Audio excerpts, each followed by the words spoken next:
Landslide देखी जा रही है। देहरादून से मसूरी का रास्ता कई जगह क्षतिग्रस्त हो चला है। दोनों राज्यों में 48 घंटे के लिए हाई अलर्ट जारी है। महाराष्ट्र मध्य प्रदेश में एक बार फिर से बारिश की संभावना है। देश भर में ऐसी कई जगह हैं जहां पर मॉनसून ने कहर बरपाया है। पहाड़ों से लेकर मैदानों तक हर जगह तबाही हुई है। अभी उत्तराखंड में 2 दिनों में दूसरी बार बादल फटा है। एक देहरादून फिर चमोली में बादल फटा। यहाँ कुटरी लंगाफली वार्ड में 6 घर मलबे में तब्दील हो गए। 14 लोग लापता हैं, 20 लोग घायल हैं। अभी 2 लोगों को रेस्क्यू किया गया है। देहरादून से मसूरी का 35 किलोमीटर का रास्ता कई जगह से क्षतिग्रस्त है और इसके कारण मसूरी में 2,500 टूरिस्ट लगातार तीसरे दिन फंसे हुए हैं। हिमाचल में भी सीजन बारिश, बाढ़, लैंडस्लाइड और अचानक आई बाढ़ से अब तक 419 लोगों की मौत हो चुकी है। मौसम विभाग ने दोनों ही राज्यों उत्तराखंड और हिमाचल प्रदेश को अगले 48 घंटे हाई अलर्ट पर रखा है। तो वहीं महाराष्ट्र की बात करें तो यहाँ पर मौसम को लेकर बड़ा अपडेट सामने आया है। मौसम विभाग की माने तो इस साल मध्य भारत से दक्षिण पश्चिम मानसून की विदाई समय पर नहीं हो पाएगी। बंगाल की खाड़ी में बन रहे मौसम सिस्टम के कारण महाराष्ट्र और मध्य भारत के कुछ हिस्सों में बारिश बढ़ सकती है। 25 सितंबर से 1 अक्टूबर के बीच एक बार फिर से बारिश होने की संभावना है। इससे मध्य और उत्तर पश्चिम भारत के कई हिस्से ऐसे जहां पर सामान्य से ज्यादा बारिश होगी। आमतौर पर इस समय मानसून का आखिरी दौर होता है। तो एक बार फिर से मानसून का ये यू टर्न देखने को मिलेगा। बंगाल की खाड़ी में जिस तरीके से लो प्रेशर बन रहा है वो एक बेहद बड़ी वजह महाराष्ट्र और तमाम ऐसी जगह है जहां पर एक बार फिर से मानसून 1 अक्टूबर तक देखा जा सकता है। यानी कि मानसून अब बेमौसम यहाँ पर सताने वाला है, लोगों को खासा परेशानियां बढ़ाने वाला है। मध्य प्रदेश में भी एक बार फिर से बारिश की संभावना जताई जा रही है। कई जगह ऐसे एक बार जहां पर एक बार फिर से मानसून का कहर देखने को मिलेगा। हिमाचल, उत्तराखंड में जिस तरीके से कई जगह लैंडस्लाइड देखी गई, बादल फटने की घटनाएं सामने आई है, जिसके चलते इस बार मानसून वाकई कुदरत का प्रकोप बनकर लोगों पर बरसा है और अभी भी लगातार कहर बरसा रहा है। आए दिन लैंडस्लाइड्स की घटनाएं, आए दिन जिस तरीके से बादल फटने की घटनाएं, बिजली के चलते मौतों की समस्या जो आन खड़ी हुई है वो वाकई लोगों को बेहद ज्यादा डरा रही है, परेशान कर रही है।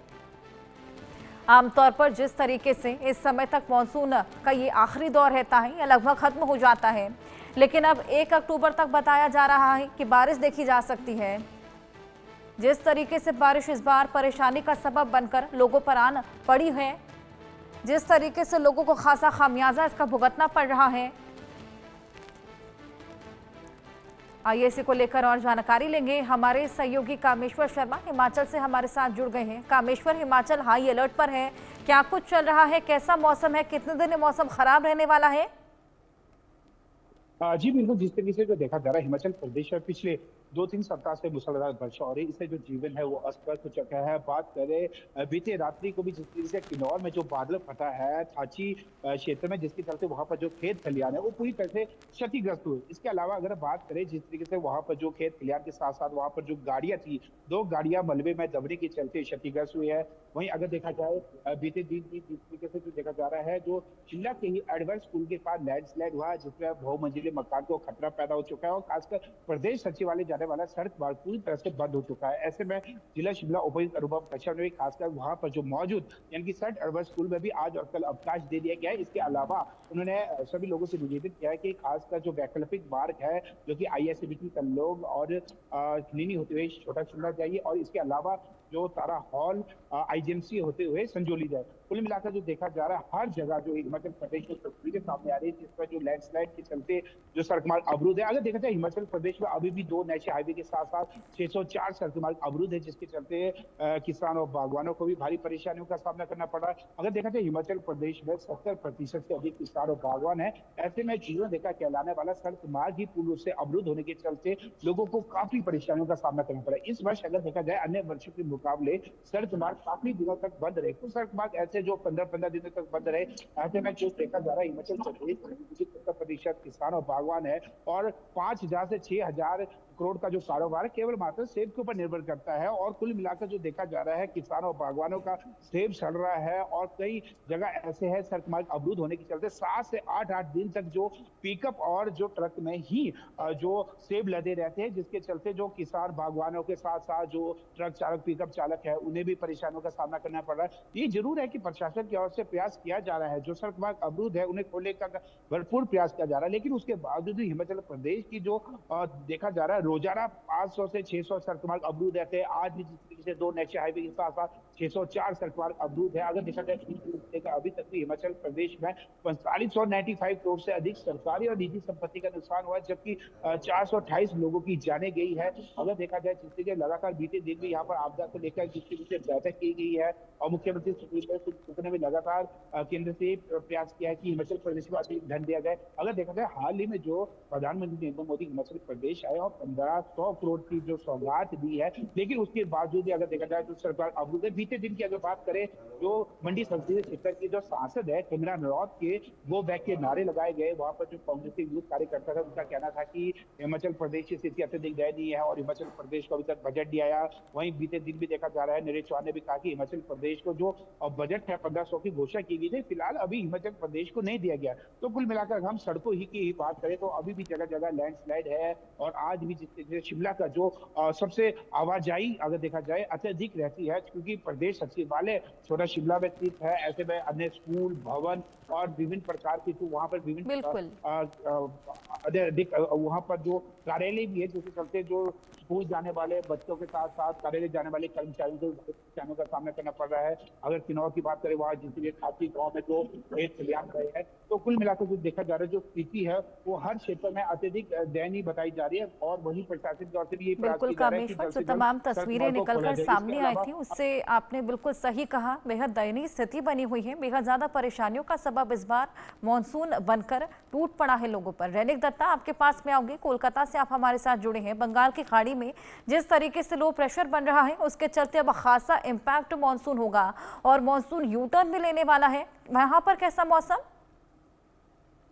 एकदम देखिए, बंगाल का खाड़ी में जिस तरीके का लो प्रेशर तैयार हो रहा है उससे उससे आईएमडी का कहना है कि वो डीप डिप्रेशन में कन्वर्ट हो सकता है और डीप डिप्रेशन में कन्वर्ट होने की वजह से पश्चिम बंगाल का जो तट इलाका है, यानी साउथ 24 परगना का बहुत सारा हिस्सा, पूर्व मेदिनीपुर, पश्चिम मेदिनीपुर और उसके साथ साथ सुंदरबन का जो हिस्सा, उस जगह में सबसे ज्यादा इम्पैक्ट हो सकता है। और सुंदरबन हिस्सा के साथ साथ ही उसका इम्पैक्ट नॉर्थ 24 परगना का बहुत सारे जिला पर भी आ सकता है और उसके साथ इसका इम्पैक्ट टोटल 6 जिला के ऊपर सबसे ज्यादा देखने को मिल सकता है। पश्चिम बंगाल का नॉर्थ 24 परगना, साउथ 24 परगना, पूर्व मेदिनीपुर, पश्चिम मेदिनीपुर, हावड़ा, हुगली, ये 6 जिला पर हाई अलर्ट जारी किया गया है। और उसके साथ साथ ही पश्चिम बंगाल का कोलकाता और उसके साथ कोलकाता सराउंडिंग जो एरिया है उस एरिया में भी अलर्ट जारी किया गया है।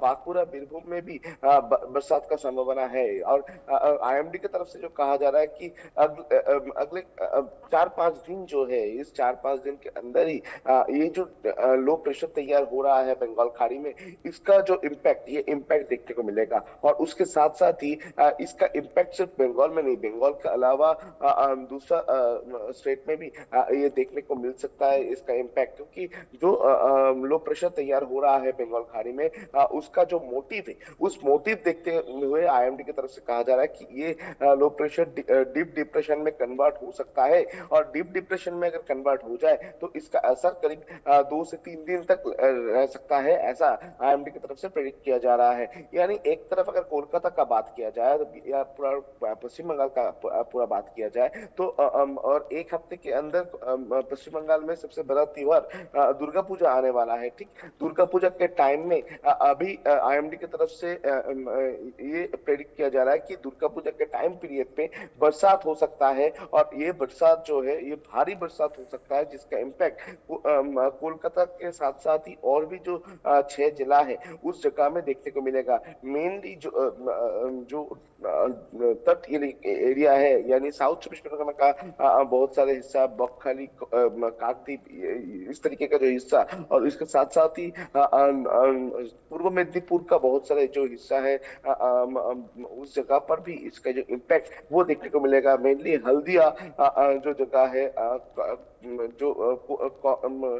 दूसरा जो जगह है थर्ड एरिया, उस एरिया में सबसे ज्यादा इसका इम्पैक्ट जो है ये देखने को मिल सकता है, ऐसा आईएमडी की तरफ से कहा जा रहा है। और आईएमडी की तरफ से ये भी प्रेडिक्ट किया जा रहा है कि ये जो लो प्रेशर अगले कुछ घंटे के अंदर ही लो प्रेशर जो है उसका जो इम्पैक्ट वो इम्पैक्ट देखने को मिलेगा। उसका जो पावर इंक्रीज करता रहेगा, और अगर ज्यादा पावर इंक्रीज कर ले, ये ज्यादा गर्म हवा वो अंदर खींच ले, तो उसमें डीप डिप्रेशन में कन्वर्ट होने का अब चांसेस बहुत हाई है। और इसी वजह से आईएमडी की तरफ से कहा जा रहा है कि 6 जिला में जो इम्पैक्ट का बात किया जा रहा है उसका परिमाण बढ़ सकता है, उसका इम्पैक्ट और भी 4 जिला में पड़ सकता है। और इसी वजह से 6 जिला में रेड अलर्ट, और उसके साथ साथ ही दूसरा जो जगह है, दूसरा जो जिला है उसमें येलो और ऑरेंज अलर्ट आईएमडी की तरफ से जारी किया गया है। और ये पूरा सिचुएशन को देखते हुए वेस्ट बंगाल गवर्नमेंट की तरफ से भी पूरा तैयारी करके रखा गया है, क्योंकि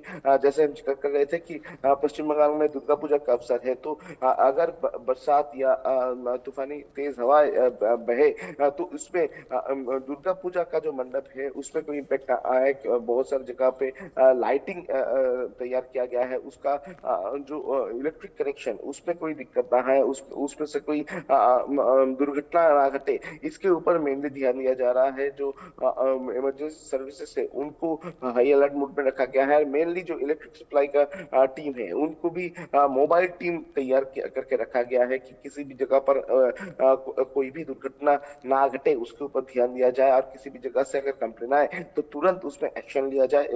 ये सिचुएशन जो है ये पश्चिम बंगाल सरकार की तरफ से तैयार करके रखा गया है। यानी अभी देखना पड़ेगा कि बंगाल खाड़ी में जो लो प्रेशर तैयार हो रहा है इसका इम्पैक्ट कितने घंटे के अंदर देखने को मिलेगा पश्चिम बंगाल में, और पश्चिम बंगाल का कौन से जगह ज्यादा इफेक्टेड होगा, और उसके साथ मुकाबला करने के लिए पश्चिम बंगाल सरकार की तरफ से क्या प्रिकॉशन दिया जा रहा है, उसका क्या इम्पैक्ट आएगा, ये अभी देखने का बात होगा।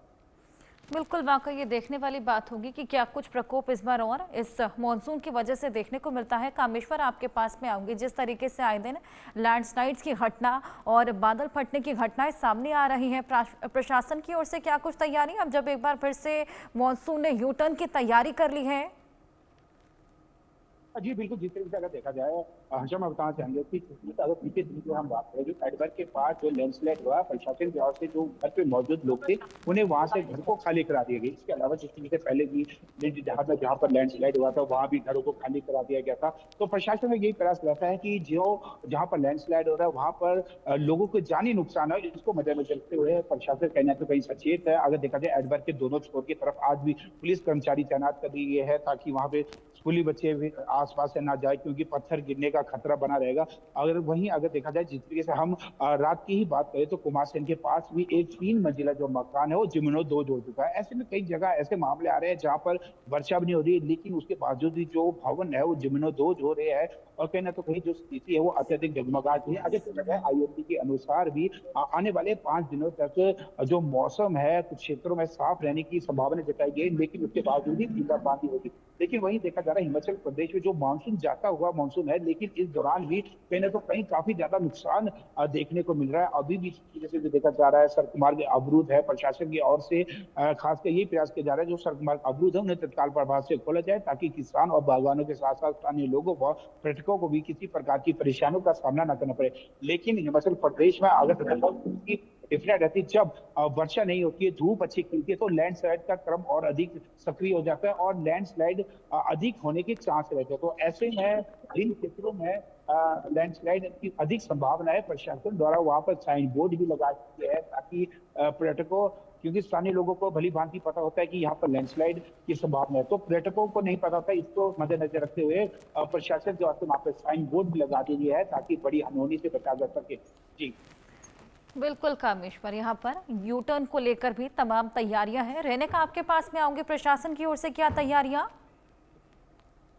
देखिए, पश्चिम बंगाल सरकार की तरफ से भी इसको लेकर तैयारी करके रखा गया है, क्योंकि अगर पूरा मानसून सीजन का बात किया जाए तो पश्चिम बंगाल के बहुत सारे जगह से बहुत सारे पानी जमने का खबर आया था, बहुत सारे इंसिडेंट का घटना सामने आया था। उसी को देखते हुए बोल सकते हैं कि अभी से प्रिकॉशन जो है वो प्रिकॉशन पश्चिम बंगाल सरकार की तरफ से लिया गया है। पश्चिम बंगाल सरकार की तरफ से पश्चिम बंगाल का जो इमरजेंसी सर्विसेज है, एसडीआरएफ की टीम, और उसके साथ साथ ही जो इमरजेंसी सर्विसेज के साथ साथ ही जो फायर ब्रिगेड का टीम है, इलेक्ट्रिक सप्लाई का टीम है, और हॉस्पिटल डॉक्टर्स का जो स्पेशल यूनिट टीम है, उनको अलर्ट मोड में रखा गया है। मेनली जो इलेक्ट्रिक सप्लाई डिपार्टमेंट है, उस इलेक्ट्रिक सप्लाई डिपार्टमेंट को हाई अलर्ट में रखा गया है। उसका जो मोबाइल कार वो तैयार किया गया है, मोबाइल टीम तैयार किया गया है, जिस मोबाइल टीम की तरफ से पूरा जगह में जल्द से जल्द घटना के बाद रिस्टोर किया जाए, सिचुएशन को रिस्टोर किया जाए, उसका ऊपर ध्यान दिया जाएगा। इस तरीके का जो प्रिकॉशन ये पश्चिम बंगाल में देखने को मिल रहा है। बिल्कुल, वाकई रहने कि यहाँ पर देखना होगा कि अब आने वाले जो समय में मॉनसून किस तरीके से प्रकोप बनकर बरसता है, किस तरीके से इसे डील किया जाता है। बहुत शुक्रिया।